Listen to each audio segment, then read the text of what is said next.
नमस्कार साथियों, आप सभी का स्वागत है द यूनिवर्सिटी ऑफ मैथमेटिक्स पर। और आज का टॉपिक लेकर आए हैं फुल वेव रेक्टिफायर। ठीक है, मेरा नाम है अमृतेश कुमार और आज हम लोग एमएससी सेमेस्टर 2 का इलेक्ट्रॉनिक्स से रिलेटेड ये टॉपिक है फुल वेव रेक्टिफायर। ठीक है, इससे पहले वाले वीडियो में मैंने आप लोगों को हाफ वेव रेक्टिफायर बताया था, जिसका लिंक डिस्क्रिप्शन में दिया होगा, वहाँ से जाके आप देख सकते हैं। साथ में जेनर डायोड वोल्टेज रेगुलेटर भी आप लोगों को समझाया था और एक था फुल वेव ब्रिज रेक्टिफायर भी मैंने आप लोगों से बहुत बेहतरीन तरीके से समझाया। ठीक है, सारा का सारा वीडियोस का लिंक जो है डिस्क्रिप्शन में मिल जाएगा, देख के आप वॉच कर सकते हैं और एग्जाम को बेहतरीन बना सकते हैं। ठीक है, तो समझते हैं कि फुल वेव रेक्टिफायर क्या होता है। देखो, सबसे पहले उससे पहले हम लोग रेक्टिफायर समझ लेंगे, फुल वेव रेक्टिफायर फिर बताएंगे। पिछला वीडियो में भी मैंने आप लोगों को हाफ वेव रेक्टिफायर के समय रेक्टिफायर के बारे में बताया था। ठीक है, तो अगर रेक्टिफायर का मतलब होता है जो एसी को, जो मतलब रेक्टिफायर एक डिवाइस है जो एसी को डीसी में क्या करता है, कन्वर्ट करता है। ठीक है ना, और इस प्रोसेस को कहा जाता है rectification. It is work on the principle of forward and reverse biasing. ये फॉरवर्ड वाइसिंग पर भी काम करता है और रिवर्स वाइसिंग पर भी काम करता है। ठीक है ना, हाफ वेव रेक्टिफायर में क्या होता है, ये रेक्टिफायर दो प्रकार का होता है। एक होता है हाफ वेव रेक्टिफायर, एक होता है full wave rectifier. Half wave rectifier क्या है, देखो, हाफ वेव रेक्टिफायर में क्या होता है, सिर्फ पॉजिटिव हाफ साइकिल का ही आउटपुट मिलता है, नेगेटिव हाफ साइकिल का आउटपुट नहीं मिलता है, सिर्फ हाफ साइकिल का ही आउटपुट मिलता है, इसलिए इसको बोलते हैं half wave rectifier. Full wave rectifier का मतलब बताने की जरूरत नहीं है कि फुल वेव रेक्टिफायर का मतलब होता है पॉजिटिव हाफ साइकिल का तो मिलता ही मिलता है, साथ में नेगेटिव हाफ साइकिल का भी आउटपुट मिलता है, इसलिए इसको बोलते हैं फुल वेव रेक्टिफायर। समझ में आ गया? चलो अब हम लोग इसको आगे समझते हैं। फुल वेव रेक्टिफायर क्या है, इसके बनावट एंड क्रियाविधि को समझेंगे। मतलब what is full wave rectifier, right its construction and working rule, also find the ripple factor, also find the ripple factor. शायद इसके, अच्छा ठीक है, इसके देखो रिपल फैक्टर भी हम समझा देंगे और इसी में हम हाफ वेव का रिपल फैक्टर भी समझा देंगे और फुल वेव का भी। शायद पिछला वीडियो मैंने आप लोगों को बताया नहीं था, लेकिन यहाँ पे मैं आप लोगों को बता दूंगा, साथ में इफिशियंसी भी बता दूंगा। ठीक है, ध्यान समझ लेना है। देखो, तो फुल वेव रेक्टिफायर में क्या होता है, the rectifier which gives output for positive half cycle as well as negative half cycle. अभी मैंने समझाया कि पॉजिटिव हाफ साइकिल का भी आउटपुट देता है और नेगेटिव हाफ साइकिल का भी देता है आउटपुट।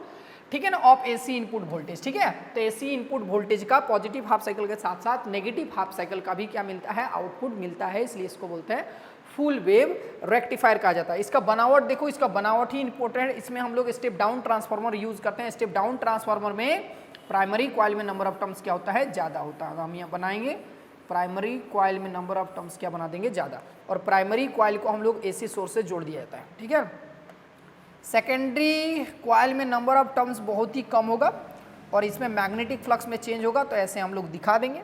ठीक है ना, इतना तो आइडिया होगा ही। चलो, और इसमें क्या किया जाता है, इसमें एक यहाँ पे एक पीएन जंक्शन डायोड जुड़ा रहता है। ठीक है, इसके पैरेलल में लोड रेजिस्टेंस जुड़ा रहता है कुछ इस प्रकार। ठीक है ना, और यहाँ पर एक और डायोड होता है। यही इसका खास बात है कि फुल वेव रेक्टिफायर में दो डायोड होता है ना। फुल वेव रेक्टिफायर में क्या होता है बच्चा, दो होता है। यहाँ पे हमको आउटपुट देखने को मिलता है। ठीक है ना, इसका नामांकन भी कर दो, इसका नाम देते हैं D1 और इसका नाम देते हैं D2। ठीक है, सारा खेल यहीं से होता है। देखो, या हमको आउटपुट वोल्टेज मिलेगा और आउटपुट वोल्टेज अक्रॉस, इसको हम बोलते हैं लोड रेजिस्टेंस RL। ठीक है, देखो यहाँ पे जब पॉजिटिव हाफ साइकिल चलेगा, है ना, यहाँ पे जब पॉजिटिव हाफ साइकिल चलेगा, तो पॉजिटिव हाफ साइकिल चलेगा तो ये पॉजिटिव होगा और ये क्या होगा बोलो, नेगेटिव। समझ में आ गया? जब ये पॉजिटिव होगा तो ये होगा फॉरवर्ड वाइसिंग में, क्योंकि ये पॉजिटिव टर्मिनल में और ये नेगेटिव टर्मिनल में होगा। समझ में आ गया ना, तो ये होगा फॉरवर्ड वाइसिंग में, इससे करंट पास होगा, पॉजिटिव हाफ साइकिल का आउटपुट यहाँ से मिल जाएगा। ठीक है ना, लेकिन जब नेगेटिव हाफ साइकिल चलेगा तो ये सुनो, जब नेगेटिव हाफ साइकिल चलेगा तो ये हो जाएगा पॉजिटिव और ये हो जाएगा नेगेटिव। उस कंडीशन में ये होगा रिवर्स वाइसिंग पर और ये होगा फॉरवर्ड वाइसिंग में, यहाँ पे हमको आउटपुट मिल जाएगा। समझ में आ गया? मतलब पॉजिटिव हाफ साइकिल से आउटपुट यहाँ मिलता है और नेगेटिव हाफ साइकिल में आउटपुट यहाँ मिलता है, D2 से मिलता है। ये होगा फॉरवर्ड वाइसिंग में और ये हो जाएगा रिवर्स वाइसिंग में। मतलब दोनों ही कंडीशन में हमको पॉजिटिव हाफ साइकिल का भी मिलता है और साथ में नेगेटिव हाफ साइकिल का भी हमको आउटपुट देखने को मिलता है। समझ में आ गया ना, इसलिए इसको बोलते हैं हम लोग फुल वेव रेक्टिफायर। समझ में आ गया? तो फुल वेव रेक्टिफायर का कुछ कंस्ट्रक्शन इस प्रकार होता है। ठीक है, यहाँ तक समझ गए होंगे। अब हम लोग बात करते हैं वही। देखो, कंस्ट्रक्शन में क्या है, प्राइमरी कॉइल से एसी सोर्स जुड़ा हुआ है, सेकेंडरी कॉइल से दो डायोड जुड़ा हुआ है, D1 और D2, और इसके पैरेलल में लोड रेजिस्टेंस है और इसी के अक्रॉस हमको क्या मिलता है, आउटपुट वोल्टेज देखने को मिलता है। क्लियर है? अब वही चीज़ यहाँ लिखा होगा जो चीज़ मैंने अभी समझाया था। It consist of a step down transformer with primary and secondary coil respectively input AC voltage is connected with the primary coil, primary coil के साथ एसी वोल्टेज कनेक्टेड है। There is two diode D1 and D2 connected with the secondary coil, ठीक है ना। AC voltage को primary coil के साथ जुड़ा हुआ है और दो गो डायोड होता है D1 और D2, उसको सेकेंडरी कॉइल में जोड़ा गया है parallel to the load resistance RL, साथ में लोड रेजिस्टेंस के साथ, ठीक है। And output voltage is taken across RL, और RL के अक्रॉस हमको क्या मिलता है, आउटपुट वोल्टेज मिलता है, ठीक है। अब यहाँ देखो वर्किंग मैंने समझाया, जब पॉजिटिव हाफ साइकिल चलेगा तो D1 काम करेगा और जब नेगेटिव हाफ साइकिल चलेगा तो D2 काम करेगा, ठीक है ना। तो देखो when the positive half cycle passing through the diode then D1 is forward biasing, D1 forward biasing में होगा and D2 is in reverse biasing, therefore D1 gives output, very good, D1 gives output, D1 output देगा, हम समझाएं D1 output देगा, D2 output नहीं देगा, तो D1 output देगा। But when negative half cycle passing through the diode then D2 gives output, very good, across the RL। Hence, with the help of D1 and D2 gives complete output of one cycle of AC of input voltage। मतलब क्या समझो बाबू, देखो फिर से समझा दे रहे हैं, देखो यहाँ पिक्चर देखो, सुनो, जब पॉजिटिव हाफ साइकिल चलेगा तो ये होगा फॉरवर्ड बाइसिंग में, तो यहाँ से हमको आउटपुट मिलेगा, ये होगा रिवर्स बाइसिंग में, तो इससे आउटपुट नहीं मिलेगा, मतलब D1 काम करेगा और आउटपुट मिल जाएगा, समझ में आ गया।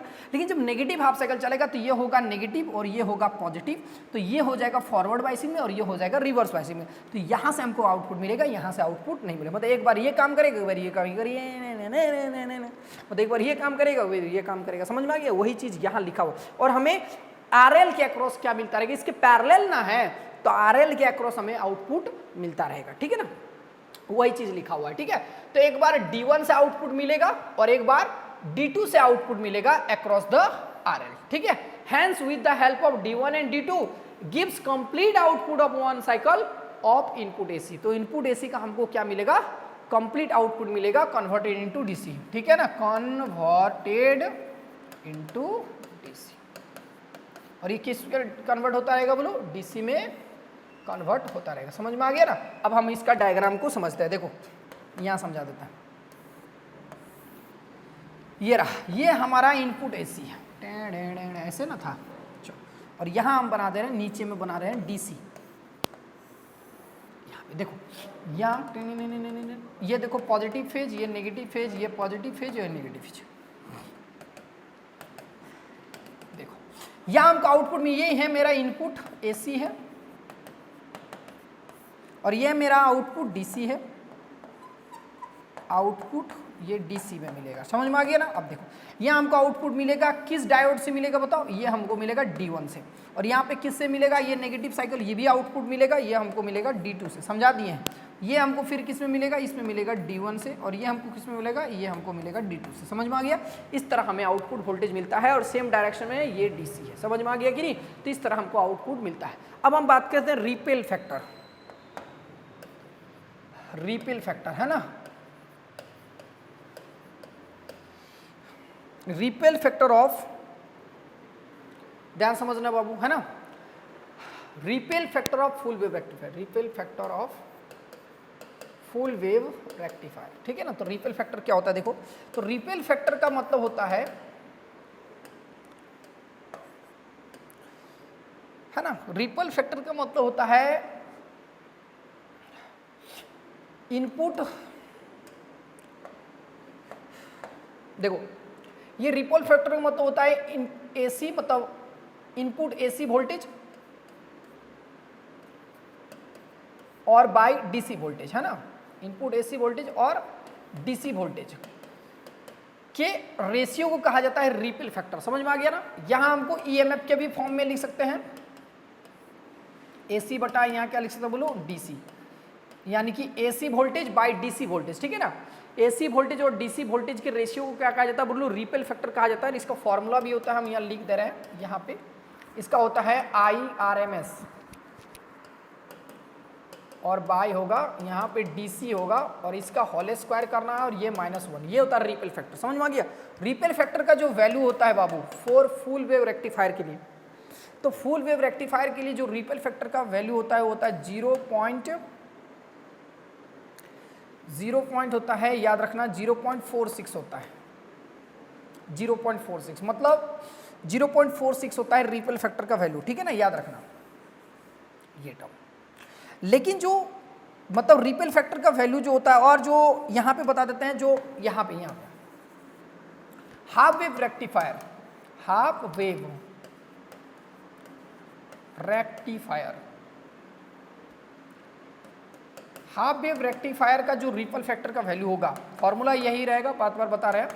तो हाफ वेव रेक्टिफायर के लिए जो रिपल फैक्टर का वैल्यू होता है 1.21, ठीक है ना, 1.21 होता है, ठीक है ना, 1.21 होता है। ये बात याद रखना, ये रिपल फैक्टर का वैल्यू है किसके लिए, हाफ वेव रेक्टिफायर के लिए। अगर हम इफिशियंसी का बात करें,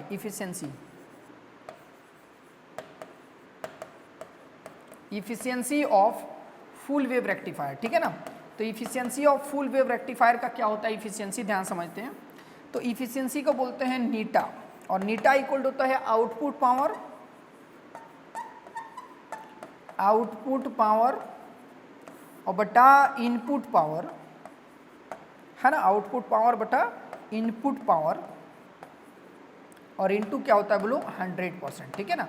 तो जो इफिशियंसी होता है, किसका इफिशियंसी, फुल वेव रेक्टिफायर का, तो फुल वेव रेक्टिफायर का इफिशियंसी बहुत ज़्यादा होता है, इसका होता है 81.2% इसकी एफिशिएंसी होता है लगभग, याद रखना।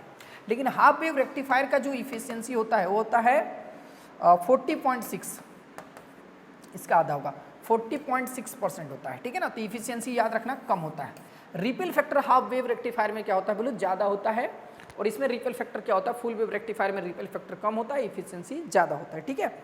और इसमें हाफ वेव रेक्टिफायर में रिपल फैक्टर ज़्यादा होता है, इफिशियंसी क्या होता है बोलो कम होता है। तो ये होता है रिपल फैक्टर, समझ में आ गया। और ये हम पूरी तरह समझा दिए फुल वेव रेक्टिफायर क्या होता है, ठीक है ना। अब मिलते हैं नेक्स्ट वीडियो में एक नए डेरिवेशन के साथ, और एक नया टॉपिक लेके आएंगे, और वो भी बेहतरीन तरीका से आप लोग को बताएंगे। आप लोग कमेंट करके जरूर बताइए कि टॉपिक आप लोगों को कैसा लगा, और नेक्स्ट वीडियो किस टॉपिक से होना चाहिए, ये भी आप लोग साथ में कमेंट करके बताइए। मिलता है next class, thank you very much.